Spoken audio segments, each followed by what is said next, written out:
하나님께서 오늘 아침 우리에게 주시는 말씀은 사무엘상 6장 19절부터 21절, 7장 1절부터 4절까지의 말씀입니다. 벳세메스 사람들이 여호와의 궤를 들여다본 까닭에 그들을 치사 5만 70명을 죽이신지라. 여호와께서 백성을 쳐서 크게 사륙하셨으므로 백성이 슬피 울었더라. 벳세메스 사람들이 이르되 이 거룩하신 하나님 여호와 앞에 누가 능히 서리요? 그를 우리에게서 누구에게로 올라가시게 할까 하고 전령들을 기랏 여아림 주민에게 보내어 이르되 블레셋 사람들이 여호와의 궤를 도로 가져왔으니 너희는 내려와서 그것을 너희에게로 옮겨가라. 기랏 여아림 사람들이 와서 여호와의 궤를 옮겨 산에 사는 아비나답의 집에 들여놓고 그의 아들 엘리야사를 거룩하게 구별하여 여호와의 궤를 지키게 하였더니 궤가 기랏 여아림에 들어간 날부터 20년 동안 오래 있은지라. 이스라엘 온 족속이 여호와를 사모하니라. 사무엘이 이스라엘 온 족속에게 말하여 이르되 만일 너희가 전심으로 여호와께 돌아오려거든 이방 신들과 아스다롯을 너희 중에서 제거하고 너희 마음을 여호와께로 향하여 그만을 섬기라. 그리하면 너희를 블레셋 사람의 손에서 건져내시리라. 이에 이스라엘 자손이 바알들과 아스다롯을 제거하고 여호와만 섬기니라. 아멘. 네, 이스라엘이 이제 타락을 해서 블레셋과의 전쟁에서 언약궤를 빼앗기고 난 이후에 이제 7달 7개월 만에 이스라엘로 되돌아오게 됩니다. 그런데 이 벳세메스라는 곳에 오자마자 또 하나의 사건이 터지게 됩니다. 벳세메스에서요, 사람들이 언약궤를 들여다보게 됩니다. 그러면서 성경에서 보면 5만 가로치고 돼 있죠. 그 다음에 70명이 죽게 되는데 이건 뭐 5만 70명이다, 뭐 70명이다, 뭐 여러 가지 설들이 있습니다. 그런데 뭐 몇 명이 죽은 것도 의미가 있겠지만 중요한 것은 벳세메스 사람들이 언약궤를 들여다보다가 죽었다라는 거예요.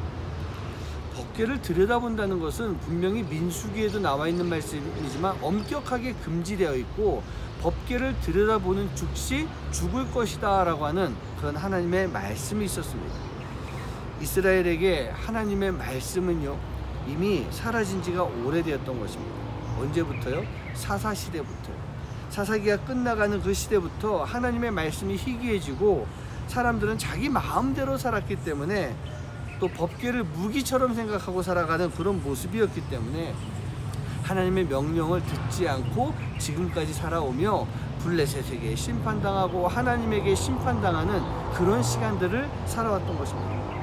사랑하는 성도님들, 우리는요 하나님의 자녀입니다. 그렇다고 한다면 아버지 하나님의 말씀과 뜻을 따라갈 때 우리가 하나님의 자녀로서 가족으로서 하나님을 나의 아버지로 모시고 살아갈 수가 있는 것입니다.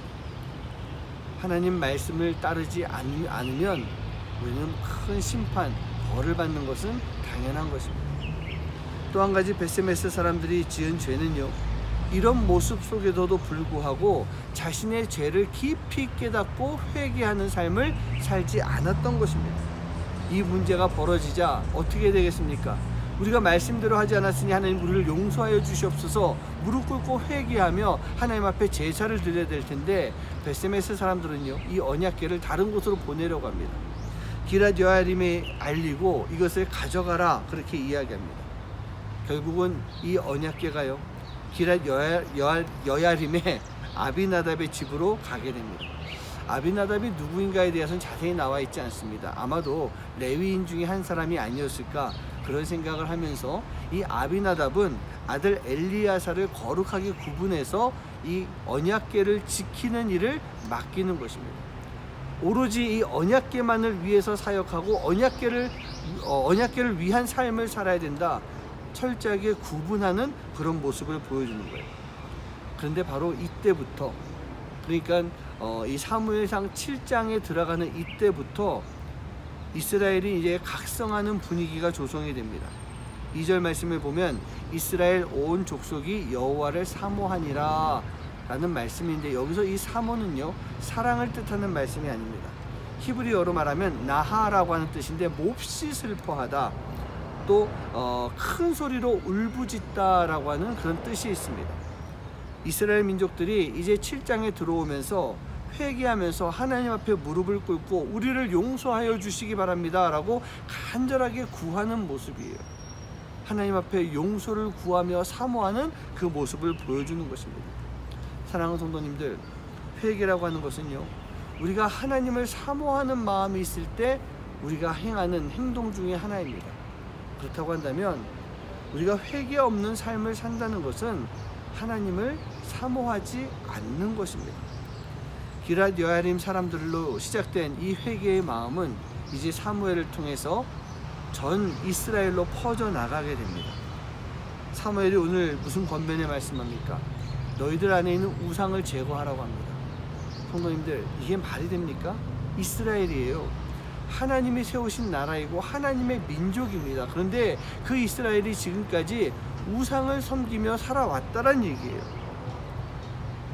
그런데 이 문제는 여러분 이스라엘만의 문제가 아닐 것입니다. 지금 우리가 하나님을 믿는다고 하지 않습니까? 당신은 종교가 무엇입니까? 네, 저는 기독교입니다. 저 교회 다닙니다 라고 하지만 우리가 우리의 삶 속에서 얼마나 많은 우상을 가지고 살아가고 있는지요. 우리가 하나님을 앞세우고 하나님을 따라가는 것이 아니라 하나님보다 더 앞서 있는 것들이 있다라고 한다면 그게 바로 우리에게 있어서 우상이 될 수 있는 것입니다. 사무엘은 이스라엘 민족들에게 이것을 다 버리라고 했습니다. 그러지 않으면 하나님을 따라갈 수가 없는 거예요. 하나님의 자녀로 살 수가 없는 것이기 때문입니다. 우리가 이것을 버릴 때, 우리 안에 진정한 회개의 삶을 살아갈 때 우리는 하나님을 진심으로 사모하며 따라갈 수가 있게 될 줄 믿습니다. 사랑하는 성도님들, 오늘 여러분들 마음속에 하나님 말고 어떤 우상이 있습니까? 신을 만들어 놓고 그것을 따르는 것, 그것만이 우상이 아니라 아까도 말씀드렸듯이 내 인생과 삶 속에 하나님보다 앞서가는 것이 있으면 그것이 우상입니다. 바로 그 우상을 제거하는 삶이 되어야 될 줄 믿습니다. 기도하겠습니다. 하나님, 우리는 온전히 하나님만 따르며 살아가야 되는 하나님의 자녀입니다. 하나님의 아들이고 하나님의 딸입니다. 그런데 우리가 아버지의 뜻을 따르지 않고 살아갈 때가 참 많이 있습니다. 이제 사무엘이 이스라엘 민족들에게 권면했던 것처럼 우리에게 있는 그 우상들, 하나님을 앞서가고 있는 우상들을 다 버릴 수 있도록 인도하여 주시옵소서. 세상적인 쾌락들, 그 모든 것들이 우상입니다. 돈으로 비롯한 욕심들 다 우상입니다. 우리가 그 우상을 버려야만 하나님을 온전하게 따를 텐데 오늘 하루 또 매일매일의 삶 속에서 오로지 하나님만 바라보고 살아갈 수 있는 삶이 되도록 인도하여 주시옵소서. 이 모든 말씀 예수님의 이름으로 간절히 기도하옵나이다.